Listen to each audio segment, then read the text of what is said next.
नमस्कार दोस्तों, योगेश टेक्निकल में आपका फिर से बहुत बहुत स्वागत है। दोस्तों आज के इस वीडियो में हम एक मिल्क कूलर यानी बॉटल कूलर भी हम उसे इस्तेमाल कर सकते हैं, उसके फ़ैन मोटर को रिप्लेस करेंगे और जानेंगे उसकी फ़ैन मोटर किस टाइप की है और उसकी क्या विशेषताएं होती हैं, और उसमें हम रेफ्रिजरेंट भी रिफ़िल करेंगे। साथ के साथ जानेंगे कि इसका बैक प्रेशर हमें क्या रखना है।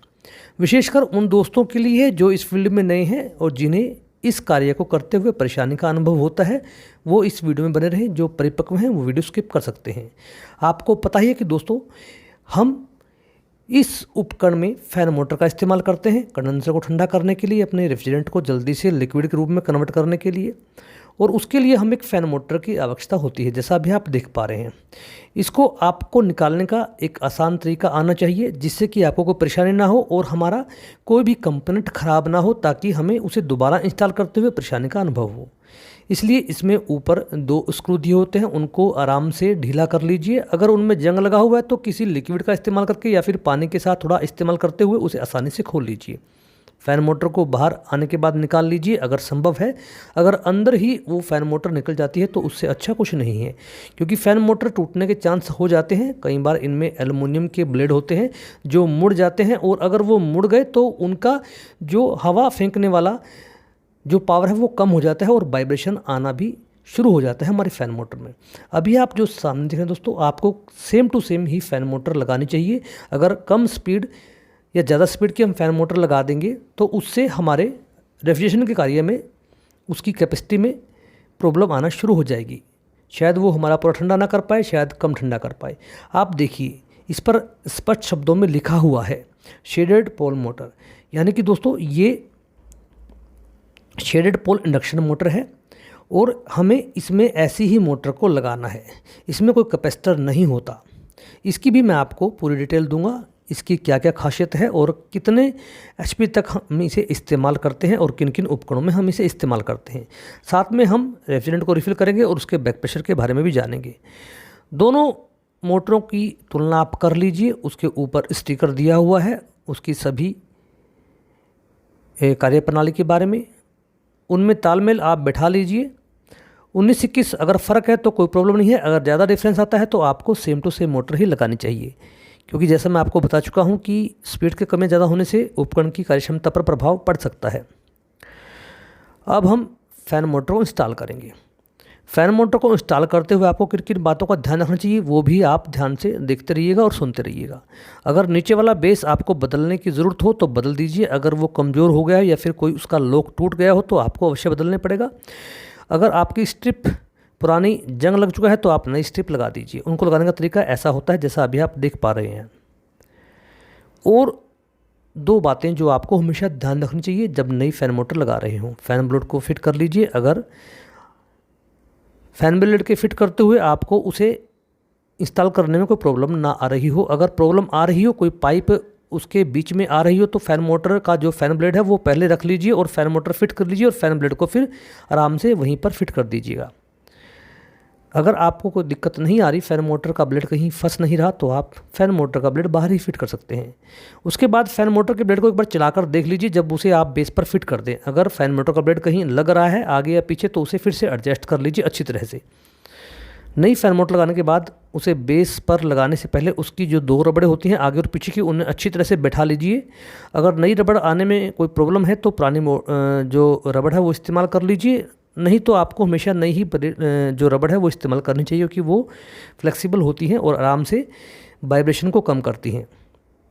पुरानी ब्लेड ज़्यादा कठोर हो जाते हैं जिससे प्रॉब्लम आना संभव शुरू हो जाता है। देखिए हमने फ़ैन ब्लेड को स्ट्रक्चर पर यानी उसके बेस पर अच्छी तरह से सेट कर लिया है। दोनों पत्तियों को अच्छी तरह से सेट कर लीजिए। कोई भी पत्ती लूज नहीं होनी चाहिए। दोनों को आमने सामने नट टाइट कीजिए। फ़ैन ब्लेड को चलाकर देख लीजिए कहीं से लग तो नहीं रहा। उसके बाद ही फिर आपको आगे कार्य करने हैं। जैसा मैं आपको बताया था दोस्तों कि ये शेडेड पोल इंडक्शन मोटर है, और shaded pole induction motor shading pole विधि पर आधारित मोटरें होती हैं। वैक्यूम की प्रक्रिया हमने शुरू कर दी है, जिसमें पोलों के सिरों पर रिंग लगाकर फेज के विभाजित करके प्रारंभिक बल यानी कि जो स्टार्टिंग पावर होती है हमारी उत्पन्न किया जाता है उसे। शेडेड पोल इंडक्शन मोटर को व्यापारिक रूप से बहुत कम हार्स पावर जैसे कि 1/250 हार्स पावर से लेकर 1/6 हॉर्स पावर तक बनाया जाता है और इस प्रकार की मोटरें वहाँ प्रयोग की जाती हैं दोस्तों जहाँ कम प्रारंभिक पावर की आवश्यकता होती है। इस प्रकार के मोटरों के स्टार्टर में एक ही वाइंडिंग होती है, यानी स्टेटर में इसमें एक ही वाइंडिंग होती है। इसका एक रूप मैं आपको बता सकता हूँ, जब हमारे पुराने जो कूलर होते थे उनमें एक, आजकल तो समर्सिबल चाइनीज पंप आते हैं, पहले एक लोहे की मोटर आती थी और वो शेडेड पोल मोटर ही होती थी जो पानी को उठाती थी हमारे कूलर के अंदर। रेफ्रिजरेंट को हमने रिफ़िल कर दिया है, अच्छा रिस्पांस हमें प्राप्त हो रहा है। बाहर का एम्बिएंट टेम्परेचर देख लीजिए अगर आप बैक प्रेशर के हिसाब से रेफ्रिजरेंट भर रहे हैं। और ये मिल्क कूलर भी आप इसे कह सकते हैं, बॉटल कूलर भी आप इसे कह सकते हैं। इसमें कमर्शियल बैक प्रेशर वाले एप्लीकेशन पे कंप्रेशर लगते हैं। और देखिए सेक्शन भी हमारी बर्फ़ आना शुरू हो चुका है, हल्की हल्की आपको पानी की बूंदें नज़र आएंगी। अभी ये खाली है, इसलिए अगर सेक्शन पर बर्फ़ आ जाए तो कोई समस्या नहीं है, क्योंकि जब हम इस पर लोड डालेंगे तो वो बर्फ़ पिघल जाएगी यानी मेल्ट हो जाएगी और सभी कूलिंग कॉइलों पर बर्फ़ आ चुकी है। जैसे मैं आपको बताता कि इस प्रकार की जो मोटरों की स्टेटर की वाइंडिंग होती है दोस्तों, वो एक ही वाइंडिंग होती है और ये ज़्यादा महंगी नहीं होती, इसलिए इसका इस्तेमाल हम हमारे उपकरणों में करते हैं, रेफ्रिजरेशन के ज़्यादातर उपकरणों में, वाटर कूलर में, डीप फ्रीजर इत्यादि में। आपको इस उपकरण का बैक प्रेशर 18 से 20 psi के बीच रखना है अगर बाहर का तापमान 32 से 35 डिग्री के बीच चल रहा हो। ध्यान रखिएगा, जिस भी उपकरण पर रेफ्रिजरेंट रिफ़िल करें तो उसको वेट करके ऐसे तोल कर डालिए। अगर संभव नहीं है तो बाहर के तापमान के अनुसार ही रेफ्रिजरेंट को रिफ़िल कीजिए। मैं फिर से दोबारा रिपीट कर रहा हूँ, इसका जो बैक प्रेशर आपको रखना है वो 18 से 20 psi के बीच रखना है जब बाहर का तापमान 32 से 35 डिग्री के आसपास हो। इसलिए ये बातें आपको ध्यान में रखनी है।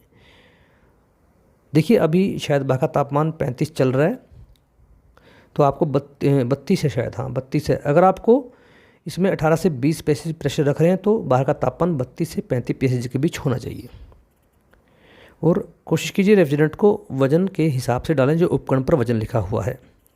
तो दोस्तों ये थी फ़ैन मोटर। और एक और ध्यान अवश्य रखिए, फ़ैन मोटर में इसके ऑयल के जो ऑयलिंग हम करते हैं उसके होल ऊपर की तरफ होनी चाहिए और जो वायरिंग है वो नीचे की तरफ होनी चाहिए, नहीं तो कई बार सर्विस करते हुए पानी चले जाने की संभावनाएं हो जाती हैं। और जब कभी आपको ये लगे कि इसमें ऑयलिंग की ज़रूरत है तो जब हम ऑयलिंग करें तो उसके जो पोर्ट होते हैं वो ऊपर की तरफ आपको रखने चाहिए जब आप मोटर को फिट करें। ये दो बातें आपको ध्यान में अवश्य रखनी है, क्योंकि कई बार क्या होता है कि जब हम कभी ऑयलिंग की ज़रूरत महसूस करते हैं तो देखते हैं कि पोर्ट नीचे की तरफ है और फिर हम पूरी मोटर को नहीं खोल पाते और सोचते हैं कि चलो जब तक चलते ही चलते रहने दें। इससे हमारा भी टाइम ख़राब होता है, हमारे कस्टमर के भी पैसे वेस्ट जाते हैं। इसलिए ये बातें आपको हमेशा ध्यान में रखनी है।